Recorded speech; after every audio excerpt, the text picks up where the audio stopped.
In this video, I'm going to show you how to create loops in Studio One or Studio Pro.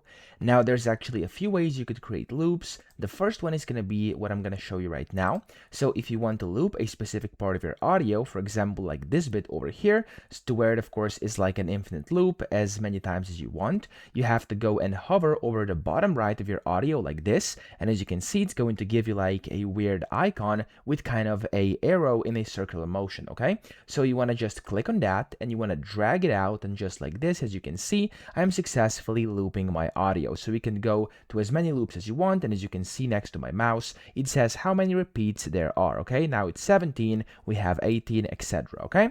Now if I go and zoom this out of it for you, you can see this is actually a looped track just like this, and if I were to play it, it's basically looped, okay?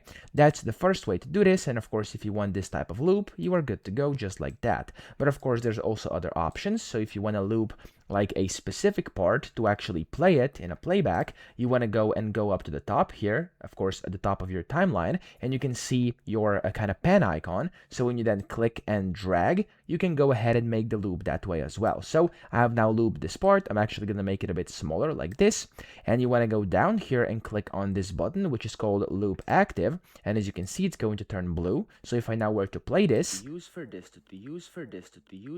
as you can hear, it basically looped that part over here, okay? You can then just hit this button again to cancel the loop, and you are good to go. So that's essentially how to create loops. I hope this video helped you out. If it did, please subscribe to the channel and help me out as well.